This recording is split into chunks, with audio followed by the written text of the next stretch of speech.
Здраво, пријатели! Во една книга прочитав дека постојат два типа на луѓе, поврзани со една одредена тема. Едниот тип на луѓе се тие кои што одлично знаат да ви покажат во кој правец треба да се движите. Тие луѓе се патокази. Тие стојат секогаш на едно одредено место и покажуваат во кој правец оди патот. И има друг тип на луѓе.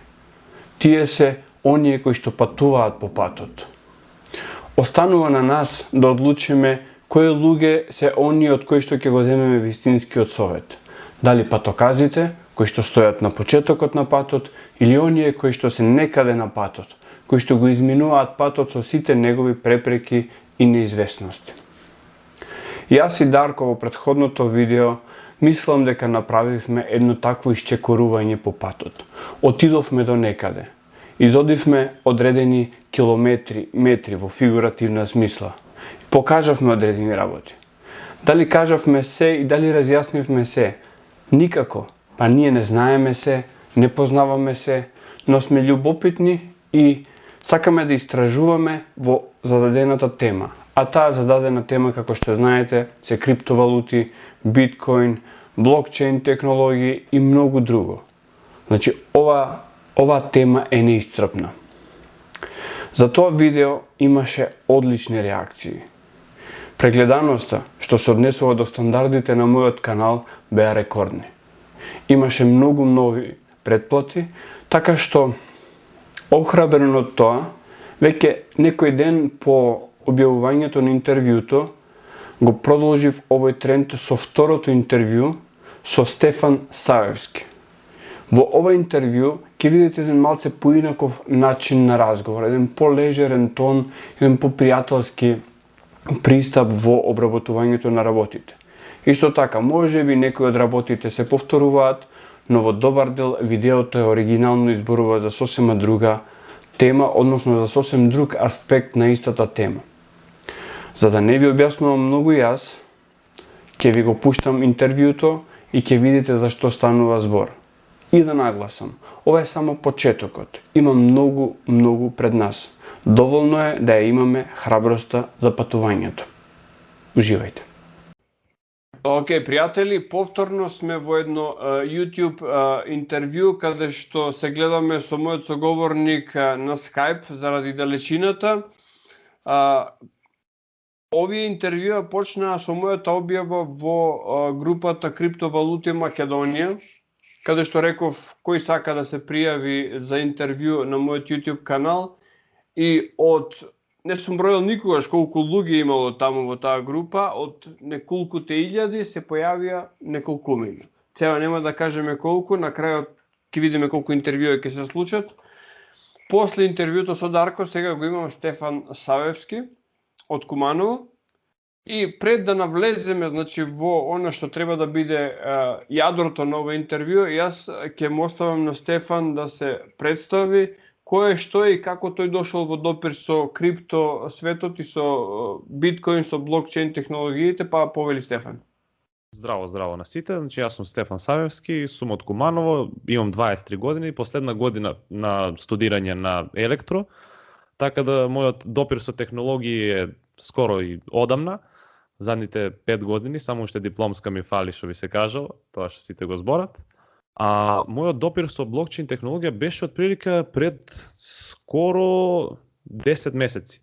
Првото нешто што јас слушнав беше Cardano, што беше една технологија што тогаш добиваше НЕК. Мислам дека почна да скока од 3 центи до 15, тогаш беше некој бум, шок, што е тоа, што се оние паметни договори, што е Етериум, што е биткоин, што е блокчейн и тогаш по малку ништо не може да се соджвака одеднаш. Корак по корак, сето тоа јас го почнав да го простудирам, да го учам, да сваќам што е, да се чита и така натаму. Така да тоа се моите искуства. Од тоа дознав дека постои и нешто што е уште поинтересно, што се play to earn игри.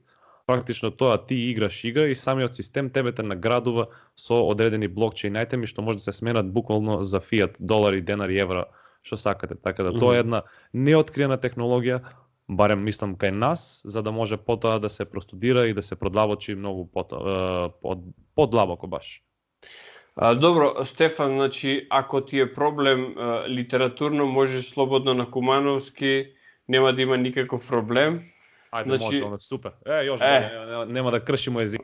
значи ти зборувам за време 2011-2012. Значи тоа се непосредно годините после големата финансиска криза од 2008, каде што сите почнавме да слушаме за овој Сатоши Накамото кој што направил некаква децентрализирана криптовалута и знаеш, денеска буквално се каем што не почнав многу повеќе уште во тоа време да се информирам за целата таа технологија, ама знаеш, тоа е како и со YouTube, тоа е и како со Facebook, кога се појавувало било на мал круг на луѓе знаеле за тоа. Со тоа што сега сме тука каде што сме, со овие видеа на овој YouTube канал се обидуваме што повеќе да ги информираме луѓето. Значи не им велеме земајте крипто, купувајте крипто, рударете крипто или не знам што, едноставно создаваме информација за тоа зашто станува збор, кои се овие технологии, па после секој си донесува собствени заклучоци. Она што мене ми остави впечаток овие неколку дена откако го објавив првото интервју е дека има многу луѓе кои што се самопрогласија за експерти. Ама како се самопрогласија за експерти? Како нашите политичари од прилика кога се многу добри, кога зборуваат што е лошо кај другиот. Така што, Стефан, јас тебе ти благодарам што си тука со мене на ова интервју. Ке се обидеме да не ги повторуваме работите што ги кажавме во претходното интервју. Јас морам да кажам дека Сабајлево го видов твоето видео за биткоин и мислам дека на македонски јазик, сега моето видео ќе го исклучам, ќе го тргнам настрана, е едно од ретките видеа кои што многу добро објаснува што е тоа биткоин. Благодарам. Значи, една работа која што луѓето не ја сваќаат првин како функционира традиционалниот финансиски систем. Значи, каде што имаме фиат валути, пари веќе немаме одамна. Значи, она пара која што ќе речеш вреди денеска, ќе вреди после 1000 години, ќе вреди за веки веков. Тоа беа парите своевремено, оние металните од злато, од сребро, такво нешто веќе немаме одамна. Да. Тие пари се претвори во фиат валути, особено 71 година, кој што исто така добро кажуваш ти во твоето видео. Никсон кај што одлучува, единствената работа која што ќе го поддржува фиат доларот е американската економија.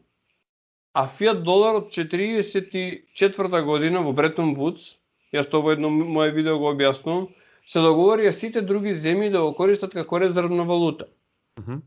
Ти си мал за тоа да го паметиш, кога се распаѓаше Југославија, динарите југословенски немаа вредност. И се што беше реална размена се случуваше во германски марки тогаш. Јас само знам, инаку само да потенцирам за она претходно што го кажасте, ја не сум експерт, значи ја рачунете дека ја не знам ништо, значи јас само преповтарам тоа што ги имам негде прочитано. Значи тоа е само еден дисклеймер што би се кажал. Да. За Југославија, интересна работа, само знам, мислам гледај сам слике по интернет. Пример, не знам дали е било такое, али пример од Сабајле леб вреди 150 милиарди динари. Трепнеш или биде пладне и леб вреди 180 милиарди динари, што е нешто незамисливо. Тоа е хиперинфлација, што технички може да се деси и сега со тоа што нели влада на Америка објависва дека у преговори су да се испринтави уште 6 трилиона долара, ако не се лажу дека тоа е сега моментално у преговори. Па, тоа е тоа, значи не само централните резерви на Америка, туку и Централната европска банка принтат евра. И тоа принтање допринесува да вредноста на парите кои што ние ги имаме, еве да речеме имаме евра во нашите джепови, и ние сме дале труд, работа за тие евра. Или за денари, или за динари, или за било која друга валута, имаме дадено труд. И во нив има реална вредност. Ама кога Централната банка е тебе ќе ти испринтат дополнителни пари, ќе ги измисли од ништо, што прави? Вредноста мора да ја прими од некаде. Како ја прима? Ја преполовува твојата. Да. Твојата реална вредност. Значи, ако ти си купил со одредена сума 1 леп, сега треба да имаш дуплата сума за да купиш истиот тој леп. Да. Тоа е таа фиат валута како се девалвира, затоа што немаш реално производство, а имаш хиперпродукција на валута и нормално куповната моќ на таа валута паѓа. Да. Тука доаѓаме до еден момент кој што се вика 2008 година. М? 2008 година многу луѓе не знаат што се случи. И јас во едно од моите видеа објаснив дека најголемата коцкарница на светот, иако сите мислат дека е во Лас Вегас, не е во Лас Вегас. Каде се наоѓа, знаеш? Банките што се биле, она што давале кредити. Нью Йорк. Wall Street. Да. Најголемите оние што се инвестициони банки се наоѓаат на Wall Street, меѓу кои што и Lehman Brothers. И јас велам, Да. зошто пропадна Lehman Brothers? Тоа е кога на една покер маса имаш луѓе сега, сите се all in, и Lehman Brothers остана без пари за влогови и мора да станат од масата. Тоа беше целата работа. Другите, даночните обврзници на Америка, а преку поврзаноста на сите валути со американскиот долар, значи цел свет ние ги искеширавме тие големи банки, они ден денеска си прават шпекулации на берзата. Има една друга работа, која што се вика фракционарно банкарство. Ти Тоа одиш ништо не знам. Фракционарно банкарство е многу едноставна работа. Ти имаш 100 долари или 100 евра. Ги ставаш во банка и банката не се незини пари, твои пари се, на твоја сметка се, ама банката ги сметководствено ги става како своји, она што го кажуваше во биткоин, на Ledger, го става на Ledger како своји пари, и врз основа на тие 100 долари основен капитал кој што ги чува кај себе, таа издава кредит во износ од 10 пати повеќе. 1000 долари. Значи, на единица 100 става уште 90, уште 900 нагоре става 1000. И добиваш кредит од 1000. Тој кредит каде постои? Никаде не постои. Постои само Постои ли у будуќност? Сматра се дека постои кредит у будуќност, со тоа што тој кредит ќе се исплати у тек на време со самото поверење дека ти ќе имаш доволно финансија да ги исплатиш на крај. Значи се базира на твојата на довербата у тоа дека ти имаш редовна плата со која што ќе го исплаќаш тоа. Што значи банката не дава ништо свое, туку краде од твојата иднина.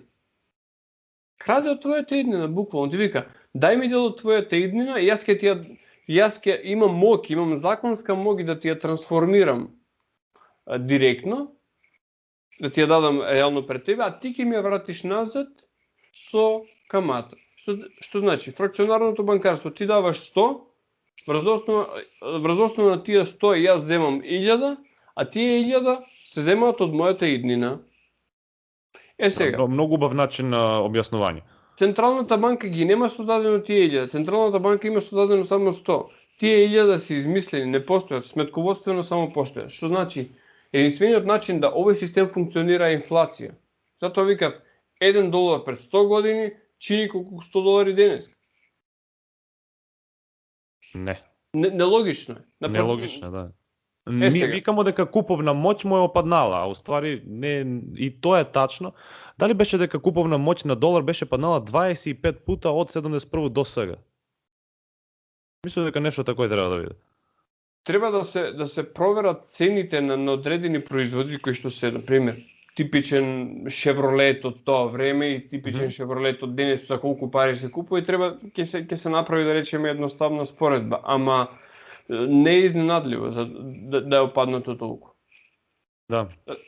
Еве, во Европа ќе ти кажам пример, се што пред воведувањето на еврото чинеше 1000 марки, сега чини 1000 евра. А 1000, кога се воведе еврото, значи 2002 година, 1 евро беше 2 марки. Така се рачунаш. Што значи колку е загубата во вредност на еврото? Дупло. Дупло. Сега, платите го следат тој тренд со некои се 3-40%. Значи, ако сега платите, кога некојаш биле 900 марки, 1000 марки, сега се 1300-400 евра, а куповната моќ, значи, е еднаква на 1300-400 марки од тоа време, што значи надолниот тренд е очигледен. Добро, значи тој момент, значи 2008 е битна година во која што се појавува Сатоши Накамото кај што вика: окей, имаме финансиска криза, имаме недовреба во банките, кои што манипулираат со се овој систем, се богатат поединци и сега како да го избегнеме тоа? Кажи ми сега со појавувањето на Сатоши и со појавувањето на биткоин што се случува? Дали можеш малце околу тоа да објасниш ти? Па што би можел да кажам на тоа? Нели 2008 се дешава она финансиска криза се дешава и се јавља организација на сайферпанкови. Тоа се неколку ликови што не се верувале у централизираност на системи. Така. Од тој време еден од најпознати што мислам дека сите луѓе ќе го знаев е Джулиан Асанж, што го открија, што го направија Wikileaks. Значи он е бија еден дел од тој група, али он не е бија поврзан со самото правење на биткоин. Никој не знае кој го направија биткоин, само постои тој, да кажеме, псевдоним, нели Сатоши Накамото. Сега тој не се знае дали бија индивидуалци или група на луѓе кои се направиле систем за peer-to-peer трансфер на пари. Значи технички ја и ти како се збориме сега, да може ја на тебе да ти пуштам пари без да има банка удел у тој. Сега свето е направено с помош на комплексни математички и равенки од компјутерско наука, зашто се екстремно тешки работи кои ја још увек не може да ги разберу, не се ни трудат толку да го разберу тој технологија, али работи. Непробојна е на хакерски напади и технички што како функционира тој? Многу едноставно. Исто како што функционира банка, биткоин држи табелу за сите трансакции. И сега ми како си тргуваме, ја на тебе ти пуштам пари, ти на мене ми пушташ пари, сите компјутери у тој мрежу може да го верификуваат тој трансакцију. Тој прв што ќе го верификува трансакцију добива награду од биткоин кој сама мрежа га njega наградува. Тој се вика самото копање. И свака од тие табеле кога ќе се наведе ланац на претходну табела, значи од самото прво што го ископаја Сатоши Накамото, се вржува еден ланац што се вика уствари блокчейн. И сега да кажеме дека има некој човек што сака да го хакира тој мрежа, затоа што многу луѓе викаат дека тој нешто ќе пропадне. Да видиме дали е тој могуќе. Ја сакам да го хакирам биткоин и да си даду на себе самога неколку биткоина. Тоа би било супер да ја може и сега да го направам. Значи свак може тој сега да се потруди да го направи. Ќе додаду ја едну табелу и могуќе на чисту среќу, ајде да се каже дека ја ќе го тој табелу унесу у самиот блокчейн систем. Али што правиме с наредно? Има не знам тачно колку компјутери што ги верификуваат тие трансакции. Значи ако една трансакција ми е прошла, мои шанси за хакирање у наредну трансакцију се драстично намалуваат. И свако наредно. Али блокчейн е ланац. Ако самата мрежа примети дека една трансакција погрешила, она увек го избере тој најдугачко што е потврдена од сите компјутери. Така да никад тај моја трансакција, што сам ја еден како единка, може и фабрико да направи што сака може да направи, нема да успее да го бутне самото мрежу што веќе постои с години и што толку многу други луѓе го надгледуваат. Да. Одлично, значи одлично објаснето. Сега имаше некои на друга страна некои хејтерски коментари демек укинете го интернетот да видиме колку ова ќе функционира. Сега нелогично кажано, нема поента тој прашање, барем според мене, кога не знам. Ајде укинете ги авиони, куде ќе путуваме, с авто или кидаме? Ајде укинете ги авто. Зборот ми ајде ќе укинеме интернет, ама интернет јас викам да укинеме електрична енергија и ќе се вратиме у камено доба. Исто, да, нормално. Нема да иде накаде тој. Тоа е не знам, не логично прашање барем според мене. Значи имаме технологија, имаме интернет, ама ќе го користиме само за Facebook и за глупости, нели? Да. А кога станува збор за сериозни технологии кои што треба да направат револуција во финансиски монетарен систем, не тоа се глупости, еве сега Стефан и Владко зборат глупости се. А додека секој од тие имат дебитна, имат кредитна картичка која што функционира, ако не е интернет нема да функционира. Не, да. Логично. Нормално. Сега кажи ми, ти си популарно кажано електраш. Електраш информатика, конкретно? Не, јас сум автоматика, системско инженерство и роботика. Океј. И сега, јас сум од постарите генерации, јас сум од луѓето кои што геймерство ме интересира нула. Значи, објаснуваш на апсолутен почетник. Кажи ми, системот на играње, значи на гейминг, со одредена игра, која што ти дава награди во криптовалута. Значи тоа е она што најмногу сакам да го обработиме со тебе. Објасни ми го целиот тој систем, значи ти ми пушти која игра и што е како е. Значи јас тоа не го разбирам, ама не значи дека луѓето што ќе го слушнат нема да го разберат. Објасни ми зашто станува збор. Ајде ќе почнемо скрос од почеток, ќе објаснимо и за коју, да кажемо, криптовалуту станува збор и Да. све како функционира скрос од почеток. Точно. Значи прво нешто што ќе му треба на свакога да може да направи е Windows 8, графичка Nvidia GeForce GTX 650 Ti или ATI Radeon HD 7850. Тие су, да кажемо, основни конфигурации, 8 GB RAM и 3 GB меморија. Чи тоа е таа игра, вика се Lost Relics, чи изгубени артефакти би могало да се преведе на нашки. Како функционира тој? Ајде ќе почнеме од самото блокчейнство што е позади самото тој игра. Коин се вика Engine Coin и на самиот тој блокчейн се прави оваа игра. Поврзана е с Unity, че направена е C, C++, Unity, све тој го комбинацију.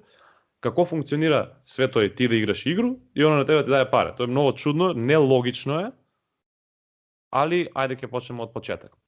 Батка, еден од девелопери, што го направија енджин, е Пет Лабин. И он направија циклус со кој они ќе можев на самите играчи што ќе ги играв нивни игри да ги давав пари. Како би тоа функционирало. Има 5 процеса, тоест 5 дела се дели. Првото е аквизиција на engine coin. Значи на кратко тоа е девелопери зимав дел од engine за да направив некоја игру. Значи постои 1 милиарда engine токени. Они се зимале делче и ќе правив игру со тој. Вториот дел е minting, каде што они ги поврзуваат тие engine коини со одредени работи што ќе се користи во игру. Ќе не улегнемо поддубоко свако од овие. Третото е самото играње на игру, луѓе го играв игру, добивав ги тие айтеми. Четвртото нешто е трейдање, значи самите играчи меѓу себе си испраќав айтеми, тоа има цела економија.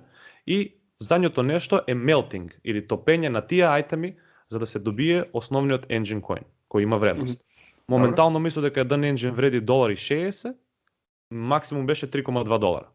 Така да, ајде да се навратимо на самиот почеток, што е аквизиција. Сакамо да направиме, ја и ти, игричко. Покемон, сигурно знаеш што е. Да. Значи, неколку покемона знаеш ли? Ми сакамо да направиме игру која ќе биде игра с карта, оние card games. Порано нели имаше продаваше се покемони као картички и они се борев едни с други. Или Yu-Gi-Oh. Да. И тоа беше исто актуелно, доста еден период. Али мислам дека Покемон е попознато, така да ајде ќе се држиме до тој. Самата engine платформа е оделила 10% од сите коини што некад ќе бидат произведени за давање на девелопери, на идеја, на маркетинг, на стратегија, на партнерства, на све живо тој. И сега ја и ти решаваме да направиме игру, ќе правиме Покемон карта и ќе го играмо на блокчейн. Значи Hearthstone, некој сигурно се играле Hearthstone, што и да е, многу слично на тие игри. Комплетно исто игру правиме. И сега, што е тој прво на нас што ни треба? На нас ни треба одредено количество на енджин.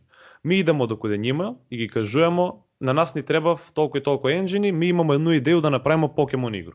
Они ни кажев, ви двојца сте супер, свиѓа ни се таа идеја, еве ви од тие 10% што су за свите девелопери, на вас ќе ви дадеме да кажеме 100.000 енджина, направете го игру. Супер. Ми ги добиваме тие ствари, ама не може да ги земеме за нас, не може да ги искористиме да ги направиме пари. Него треба да направиме игру. Почнуваме да направиме игру и на нас они ни давав developer wallet. Значи на нас ни ги давав тие ту игру, ни го дава, тоест тие токени ни ги давав на нас у новченик. И свак блокчейн, да кажеме, коин мора да биде одреден новченик. Ми имамо девелопер новченик и од туја ми почнуваме да градиме. Или отвараме наши сервери, или они ни дадев на нас сервери кои ќе бидев на базу на облак. Че до сега за сега ова е комплетно цела програма. Ја и ти сега седнуваме, ќе го правиме програму и ќе правиме типови на карта. Мора да смислиме која карта ќе вреди колку engine coin. И сега овие што се најпопуларни покемони, ќе ги направиме да бидев малце поскупи. Тоа е логично. Да кажеме Пикачу и Чаризард ќе вреди повише од некој тамо 6-ту генерацију покемон што никој не ги гледае. Некоја сезона што е била не толку популарна. И ќе имамо многу айтеми. Да кажеме, ќе имамо common айтеми, што су чести, што скоро сваке може да ги има, ќе вреди в помалце. Ќе имамо ретки айтеми, што ќе биде потешко да се најдев. Процент на тој дали ќе ни се падне на нас тај айтем е помал. После имамо легендарни ајтеми и на крај ќе имамо митски ајтеми. Според тој колко е помал процент да ни се падне на нас тај ајтем, да кажем имаш 0,0001% шанса да се падне на ајтем, тој е митик, тој ќе вреди многу повише. Тој ќе видев тие да кажемо легендарни што се биле покемони. Значи сега за сега свето има логику. Колку нешто потражено, значи ќе има поголему улогу у самото игру натаму. Затоа што колку ти е појако на тебе тој животно покемонче, толку повише ќе вреди, пошто свите ќе сакав да ги имав, ама ќе биде ограничен број. Свако од тие карте ќе биде ограничено до негде. И мига тој све фино спакуемо и го направимо игру. Вржуемо го свако од тие карте с одреден број на engine коини. Тој се вржуе. Да кажемо тие common карте ќе ги направимо да вредив 1 engine. Тие што су поретки ќе ги направимо да вредив 5, тие још повисоко ќе ги направимо по 100 и тие задните по 500. Тако ќе ни се распредели на нас цела економија, за да има инцентива да луѓе продолжуваат да играат, затоа што нема ти сигурно да ги добиеш сите карти на сам почеток. Добро, со самото тој ми сме го направиле игру. Пуштамо го игру и правимо нашу економија. Почнуваме да градимо економија со тој. Пуштамо, најчесто кога ќе се пушта некоја блокчейн игра, првото нешто пред да се пушти самата игра су пекови, као пакетчиња с игре. Сега се игра фудбал. Фудбал се игра, мислу, собирав се сликички фудбал. Да. Нели FIFA 2021, тако ли нешто беше? Да, за европско првенство. У свако пакетче нели има сликички. Да. Исти принцип, само што тие сликички ќе бидев покемони и ќе бидев дигитални. Да. Тоа е целата фора и луѓе почнуваат да го играв игра. Почнуваат да се падав тие, да кажемо, карте. И сега за да ти бидеш најбољи у тој игру, тебе ќе ти ги треба најаки карте.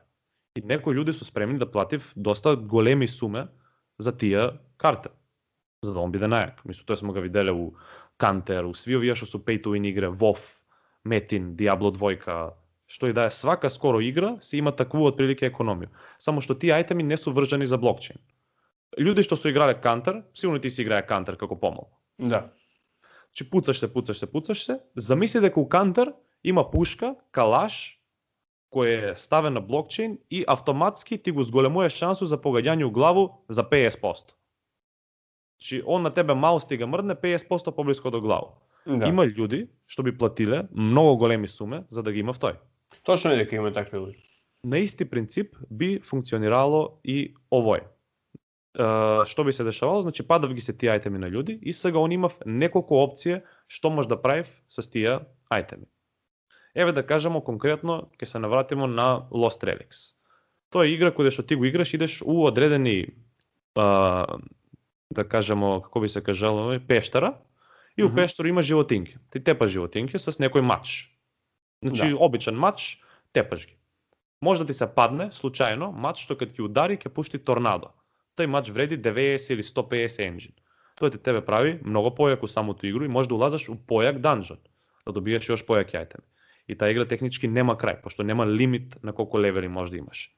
И добро, сега како играч имаш неколку опции. Ако на тебе не ти вреди, пример, ти неќеш да играш игра, јас сакам да играм игра. Тебе ти се паднаја тај мач, ја га сакам. Имаш две опции. Прво нешто што можеш да направиш е да го ставиш на Marketplace, што е отворен пазар, и да го продаваш. Може да го продаваш за оригиналну цену што ќе вреди он у енджини, да кажемо тај мач вреди 100 енджина, ти можеш да го продаваш 100, али можеш да го продаваш и поскупо. Значи нулта цена е број на енджини колку што он вреди. У зависност од тоа колку е тражен у самото игру, рипа на цена. Затоа што могуќе е многу повише луѓе да го тражат тај мач. Како еден вид на аукција. Како? Како еден вид на аукција можеш да направиш. Да, и оној понуда и побарувачка, цена сама ќе се најде отприлике куде е. Добро. Втората опција е ако тебе таа игра не ти се свиѓа уопште, али сакаш да задржиш дел од engine коини, неќеш га тај ајтем, неќеш да земеш паре, ама сакаш да имаш engine. Второто нешто што можеш да го направиш е тој процес што се вика melting. Да го стопиш тај ајтем и да си ги земеш само тие коини. Технички, ако тој мач е вредеа 100, тоа е таа интересна работа за engine, а 50% кога ќе го стопиш од engine, ти ќе го земеш, а 50% ќе го земе девелопер. Тоа е за да не се уништив број на ајтеми у самото игру. Затоа што, замисли ти си човек што неќе да игра игра и тебе ти се падне легендарен ајтем што е, да кажемо, најбољу игру. И сега ти неќеш да го играш игру и сакаш да го стопиш. Ќе ги добиеш пола од тие пари, затоа што многу е битно за самото игру тај ајтем да остане у циркулација. Тоа е целата фора што е позади тој. И у принцип тоа е тој. Кад луѓе ќе го извади в игру, она е free to play, едино нешто што треба да се уложи за тој нешто е време.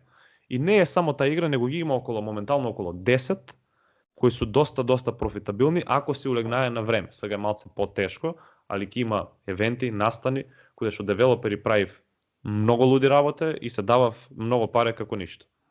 Ај кажи ми сега малце околу хардвер, значи знаеме дека мајнинг на биткоин стана веќе невозможно, толку е захтевен хардверот, што буквално треба да си индустрија за да можеш да вложиш во хардвер, па и во енергија за мајнинг на биткоин. Значи за играњето на оваа игра со која што генерираме некакви криптовалути, каков хардвер треба? Значи со што можеме да ги играме овие игри? Не треба никаков посебен хардвер. Обичен лаптоп што може само да го поддржи игру. Значи пред некој ден слушна, не знам овој дали е тачно, не ме фаќате за збор, дали сте, сигурно, илегално гледале филмови, нели имаше оној порано попкорн? Да. Дали е тој копало нешто у позадину, ширив се муабети дека тој уствару копало некој криптовалута у позадину. Моguće и да не. Да. Тоа е било доста интензивно за самите компјутери, ама могало да се прави на доста простичен лаптоп. Овдека е иста ситуација, само што ти не копаш ништо, ти само играш игру. Буквално како што кажа преска, Windows 8 или погоре, десетка, сега сви имamo десетке, 3 ГБ простор и 8 ГБ RAM. Значи толку е. Графика процесорот прилика. Процесор пишуваше дека quad-core 2,6 ГГц. Што е буквално много basic. Графика нешто посебно? Графика, овдека пишува дека минимум е Nvidia GeForce GTX 650 Ti. Што е да кажемо некоја графичка, да кажемо 2016-2015 би могала да го поддржи.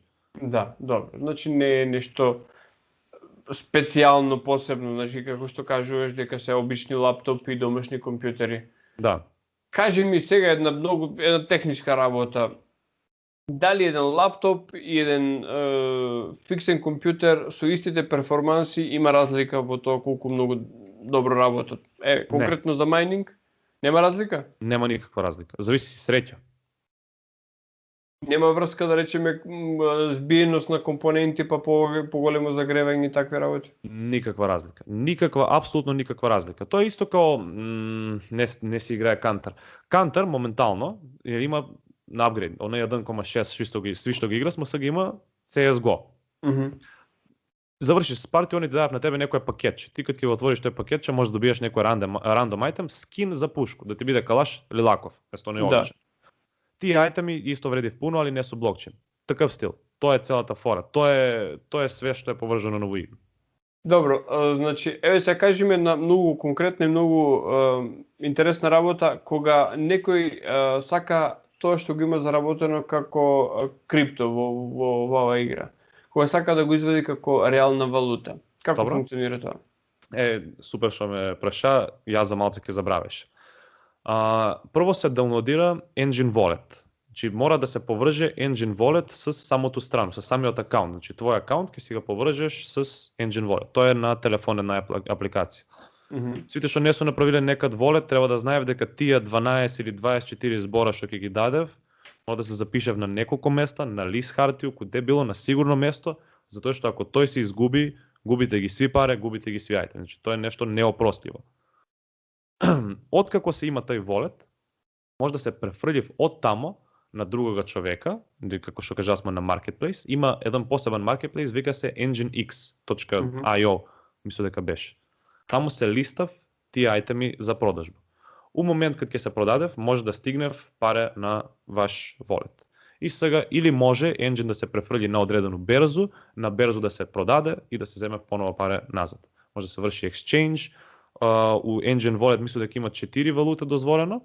И една многу битна информација за трансакција с Engine е тоа што они коштав газ. Engine е направен на Ethereum платформу, ERC 1150 мислам дека 1155 мислам дека беше. Моментално денеска е 30 мај 2021. Цена на газ е огромна. Че кошта многу, така да многу луѓе што правив моментално, самиот тој девелопер, иначе еден девелопер го е направил Lost Relics, што е многу интересна работа, вика се Клиф Коли, тој другар е генијалец, работае за Microsoft, појма немам кој да што све, многу паметен човек. Он е дозволија у самото игру да си ги чуваш ајтеми на твој акаунт.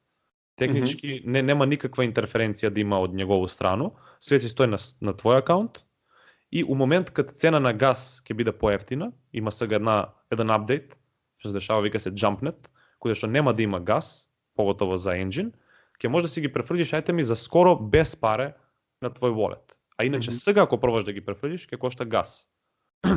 Ако луѓе не знаев како функционира тој Ethereum и газ, може и тој да го објасни. Барем еден конкретен пример што ја го знам доста едноставен. Повед, објасни. Ајде ќе земеме пример овие машине што су за сокови и кафења. Има неколку начина да се купи кафе или сок. Да кажеме, ќе збориме цело време за Кока-кола. Да отидеш Кока-колу да го купиш у продавница е 30 денара. Дадеш кеш, дадеш картичку, земеш го од продавница 30 денара. Кога е ставено у машинче, Кока-кола ќе кошта 40 денара. Затоа што тој го земаја, треба има малце тој ситна економија. Маржа. Може да земеш с паре, с денари, да ги ставиш у машину. Втора опција е с картичку, каде што Visa ќе земе одредену провизију или Mastercard, зависи на што си, ќе земе минималну провизију заради процесирање на самото трансакцију. Ќе отиде дел каде нима. И третиот начин ќе биде, да кажеме, Ethereum, каде што ти ќе си укуцаш твоју адресу или тие што се зборови на фразу и с делче од Ethereum ќе го купиш тој Coca-Cola. Сега, самата мрежа, блокчейн на Ethereum, функционира на начин каде што тие што су поврзани на мрежа треба да го валидираат тој трансакцију и на нима треба да ги се даде некој дел затоа што су го валидирале тој трансакцију. Тоа е у принцип исто као Visa и Mastercard што функционира во претходен случај каде што банка ќе го земе тој малу ситну провизију, овдека мрежа на Ethereum еднакво ќе го распределите Ethereum на сите тие што придонасав на тој мрежа. Се ми даде една идеја да те прашам за една работа, може знаеш, може не. Нели збориме дека сега копањето на биткоин е дојдено некаде до 18 милиони биткоини, така? 18, да, тако не. Крајната граница поставена од Сатоши Накамото е 21 милион. Да.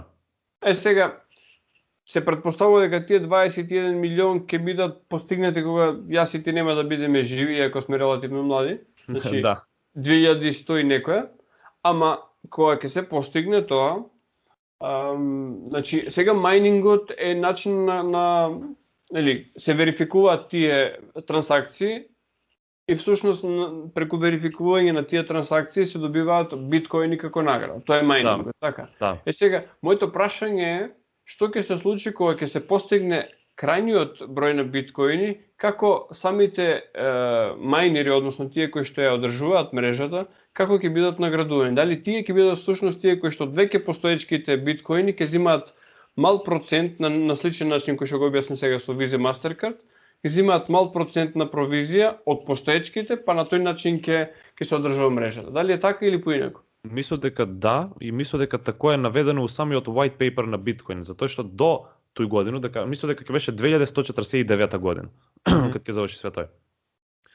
Мислам дека на крај, не знам дали е запишано софтвер, немам појма, значи предпоставка е, али сметам дека негде прочита дека кога ќе се заврши со све тој ќе функционира на исти начин. Пример, ти сакаш да ми префрлиш 0,1 биткоин на мене и тај трансакција ќе те кошта 0,11, за да тој 0,1 стигне каде мене. Тој 0,01 ќе се распредели на сите тие што ќе го валидира в самото тој трансакција. Да, кои што ќе бидат мајнери во тоа време, да. Да, мислам дека тој ќе биде такој. Да, тоа ми беше дилемата, поентата. Добро, мислам дека луѓето кои што не следат колку толку се малце запознаени, значи со целава проблематика, пошто мислам дека ова голема техникалија која што ја објаснивме сега, и некој кој што прв пат се соочува со оваа проблематика нема баш многу да го разбере, ама бидејќи јас направив видео воведно за биткоин, претходното видео го правев за да објасниме некои основни работи, така што ова ќе му дојде како еден вид на апгрейд, така што луѓето треба да бидат испремни на вакви постручни техникали. Сега и јас и ти да кажеме дека ако со работите кои што ги збориме тука има нешто недокажано или нешто нејасно, коментарите се слободни, можат да се да се кажат сите тие работи, одиме на тоа дека ние сакаме позитивно да ги објаснуваме работите. Јас некаде имам прочитано дека нашето знаење е ограничено, единствено нешто што е неограничено е нашето незнаење. Така што нити јас, нити ти не знаеме све, ама она што го знаеме се обидуваме преку овие видеа да го прошириме, да го објасниме на повеќе луѓе, да биде подостапно. Тоа е една, како да кажеме, бесплатна услуга што ние правиме на луѓето кои што не ги знаеме, кои што случајно или намерно ќе дојдат да го видат тоа видео. Да. Кажи ми сега конкретно за Македонија, кога некој би заработил крипто играјќи играва и сака да ги извади во денар или во евро, дали има одначување на тоа? Ако не знаеш, не е проблем. Една идеја, предпоставка, што би се случило. Свите приходи, кога треба да легнав на сметку, моментално криптосредства се нерегулирани во Македонија. До пред некое време беа забранети, а НБРМ сега ги класифицира како нерегулирани.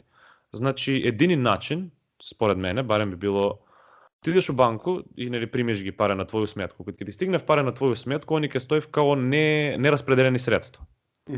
Ако парите стои као нераспределени средства, мора да дефинираш, да дадеш на банку дознање од куде се ти на тебе тие пари. Зависно до тој која сума. Ако е над 10.000 евра, мора да се провери в тој дали е стварно да како е. Али ако дадеш доказ за работу, пример ако некој е фриленсер или работиш од Google или сега пример ми од YouTube, ако евентуално се монетизира видео, треба да стигне в паре и тој се све оданочува.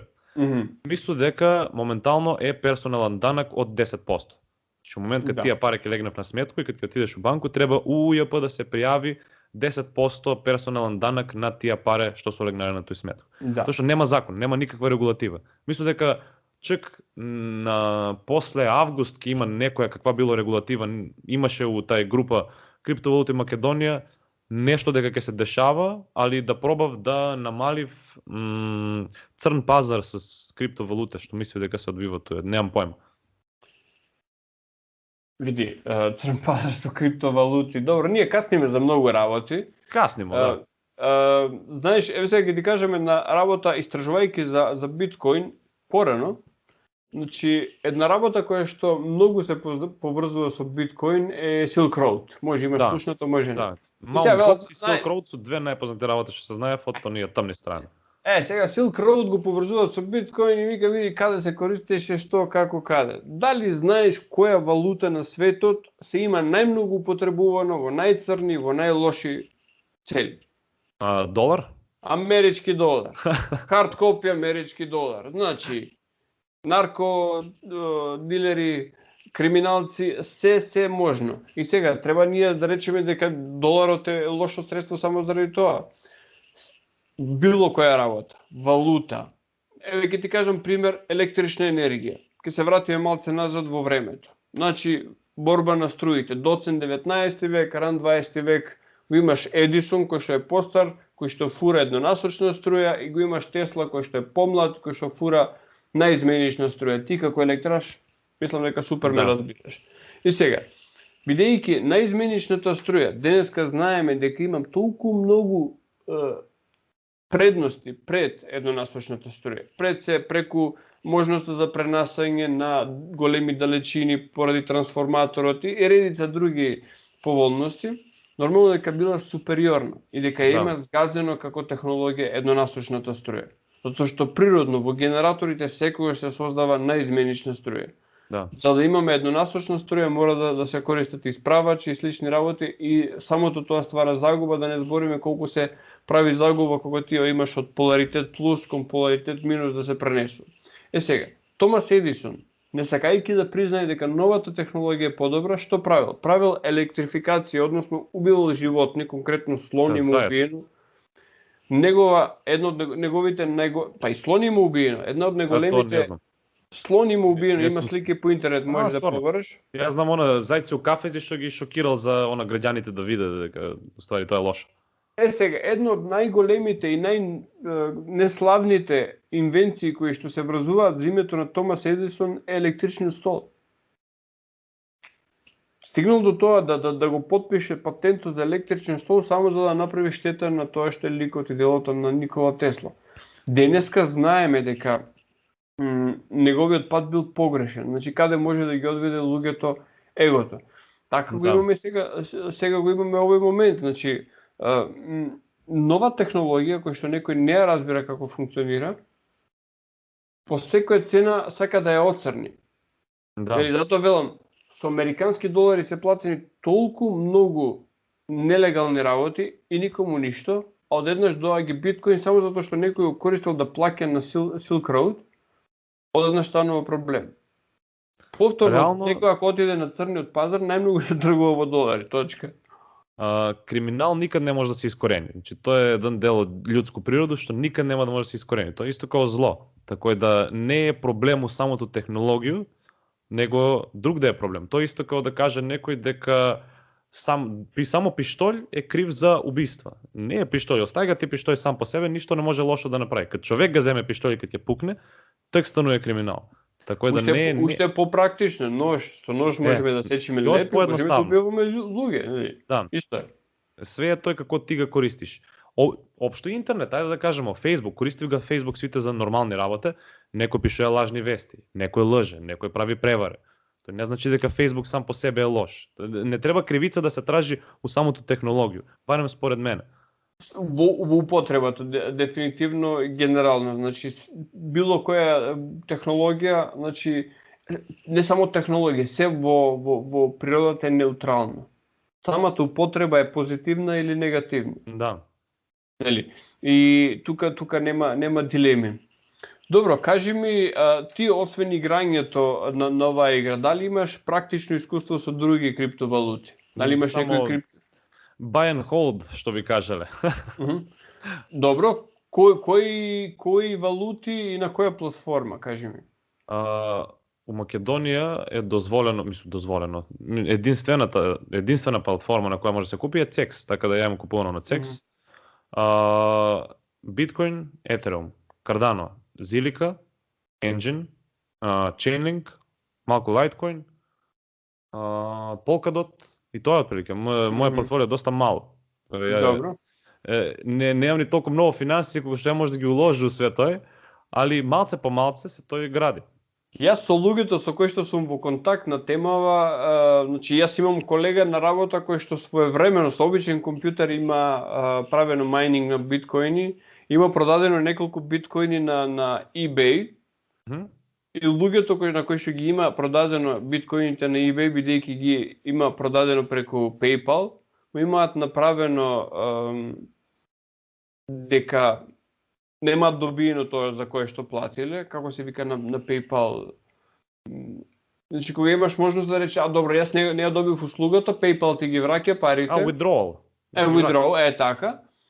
Значи тој има продадено биткоини, бидејќи не нешто нематеријално, а тој го има продадено приватниот клуч, значи има изгубено неколку биткоини и сега чува само еден односно пола биткоин го чува и вика толку. А го има создадено преку майнинг, значи своевремено го има работено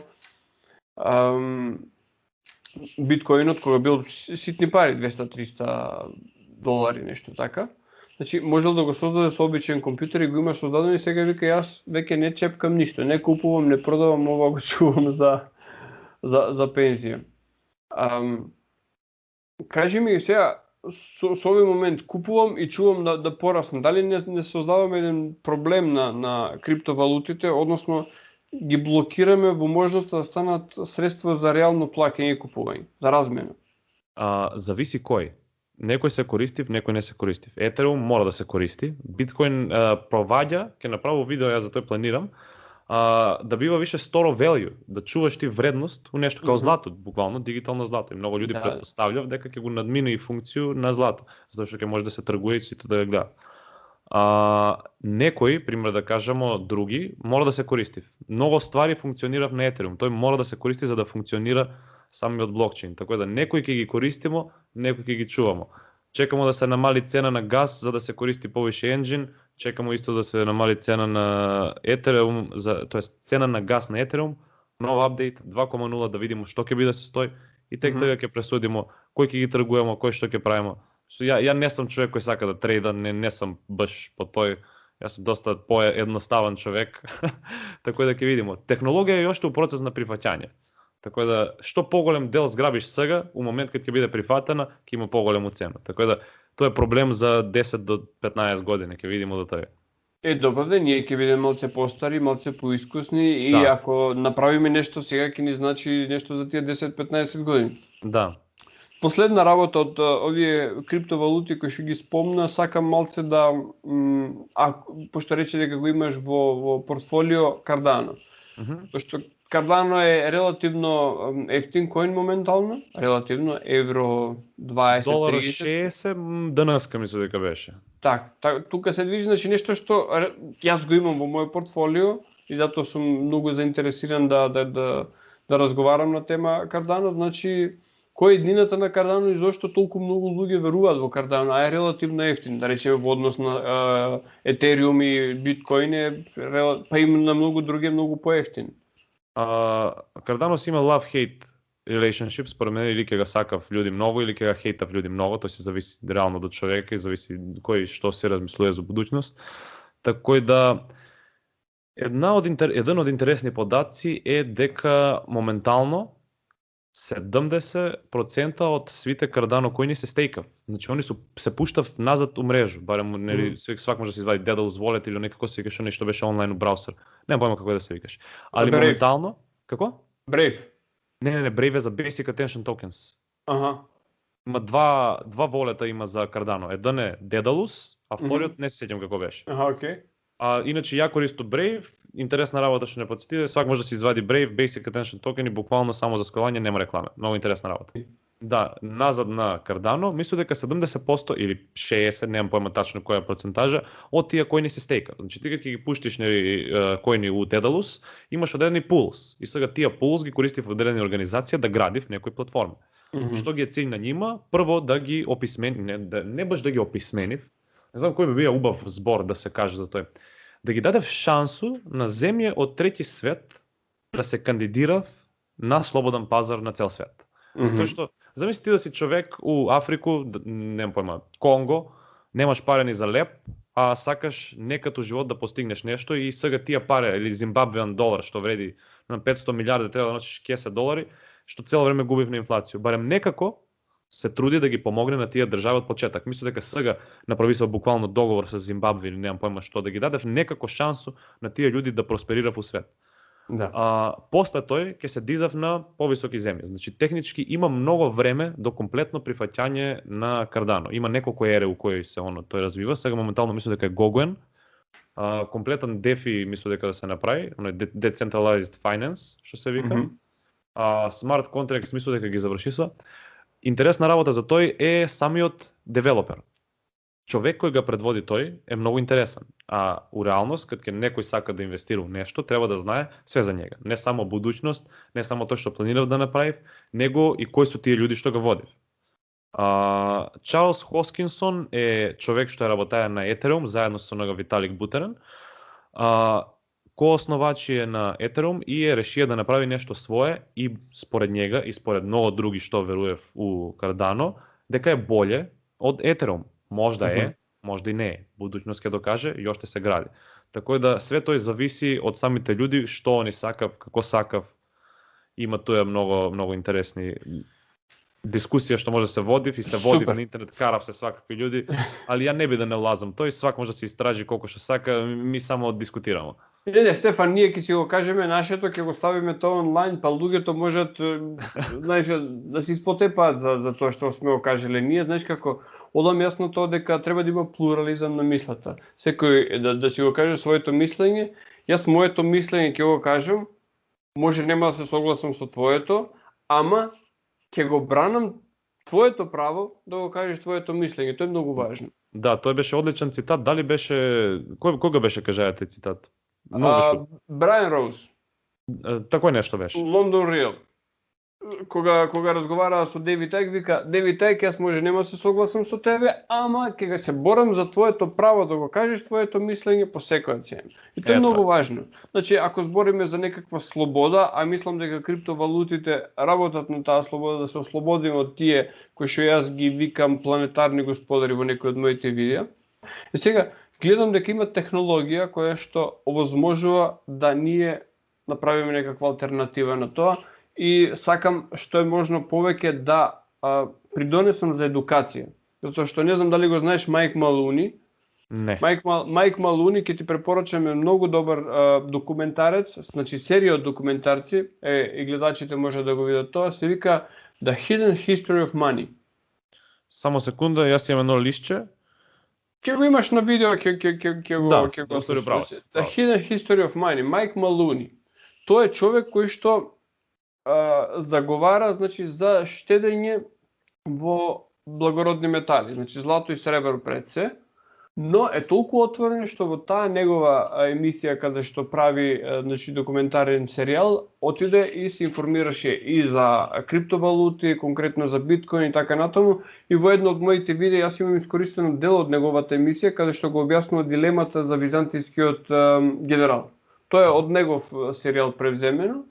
И значи тој во неговите емисии има кажано најбитна работа во која што можете да инвестирате е вашето образование на темата. Значи дали моментално збориме за монетарно и финансиско образование, значи најмногу можеме да инвестираме во тоа. Ако сме доволно упатени на темата, тогаш ќе знаеме како да се поставиме и како да пливаме во тие води. Ако не сме, само можеме да бидеме губитници.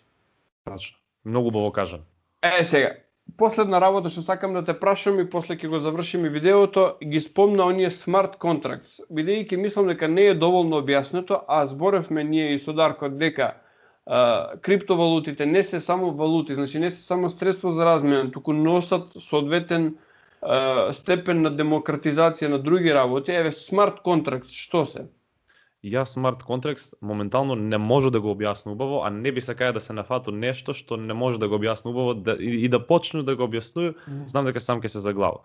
Така да ќе мора да ми оставите повише време и тој планираше ја да го направи за месец ден отприлике, да знам ја тачно што е, пошто ако тачно ја не знам што е, нема шанса да го кажа. Така да ако знаете ви, би могале да ме информирате с некои поедноставни примери. Мислам, пред некој ден беше прочитаја, искочи ми дека некој пар се венчае на блокчейн. Викам, окей, ово е нешто чудно, нема сак да го отвору, ќе го отвору за некое време. Затоа што ми беше превише чудно, викам, ово е малце превише, така да не сам гледаја ништо на тој тематол. Тоест ништо, многу малце. Добро, значи важно е, мислам дека треба да бидеме отворени кон новите технологии. Јас викам, многу пати викам кога дојде YouTube, Facebook, значи социјални мрежи, па и Google кога се појави. Значи јас Google го знам од 2000-та година. Значи Google Chrome кога се појави, ние сите користевме Windows Explorer. Викаме, што е ова Google? Сите одевме, правевме преварување на Yahoo. Сега си слушнал некој да збори за Yahoo? Никој. Yahoo стана Google стана институција. Зошто? Затоа што беше технологија која што го надминува Yahoo, која што го надминува Microsoft Explorer. Така се викам, новите технологии, ако човек ги фати со време, сваќа дека во себе носат бизнис можност за заработка и слични работи. Затоа и јас со YouTube релативно касно тргнав со работите, а гледам дека во Македонија и со тоа релативно касно правење на видеата, многу новитети доаѓаат од кај мене, многу луѓе ќе ми пишат во коментар, никој до сега не го обработува ова. Значи, кога ќе ги видиш светските YouTube трендови, гледаш дека има се и сешто. Кога ќе видиш во Македонија, обично пазарот е стестен на многу мали работи. Така што, јас сум несвојствено можеби за мојата генерација и за мојата возраст, затоа што јас сум генерација која што е пред миленијалците. Значи ние кога бевме деца беше све аналогно. Значи имавме телефони кај што се вртеше овака. Не верувам дали новите генерации знаат како се врти на тие телефони. А сега имаме апсолутна дигитализација, јас сум апсолутно отворен за сето тоа и затоа ги правам сите овие работи. И ми е мило што луѓе како тебе сакаат да соработуваат со мене на еднакво ниво за да дадеме, значи, можност да луѓе кои што ни мене ме познаваат, ни тебе те познаваат, да го видат ова и да добијат корисни информации. Фала. Исто не е никад превише касно, како што викав стари, вика најдобро време за садење на дрво е пред 20 години, а второ најбољо време за садење на дрво е денеска, така да малце по малце тој ќе биде. Одлично кажано. Добро, Стефан, јас ти благодарам, извини што мораше да ме почекаш некој ден за интервјуво. Јас имав и едно претходно интервју. Сега е точно 30 мај, ќе го објавим интервјуво викендов нареден. Значи јас ќе ми треба малце време за едитинг на видеото, да дадам еден мал вовед за него, да го прегледам, да видам да не сме се изглупирале некаде, да видам дали треба да се среди нешто, се надевам не. Не би требало, мислам дека све се држи смо строго по како што треба. Се надевам дека ќе се видиме наскоро во Куманово и ќе пиеме кафе. Договорено, поздрав. Ајде, фала ти многу за интервјуто. Сека добро. Фала и на вас. Пријатно. Чао.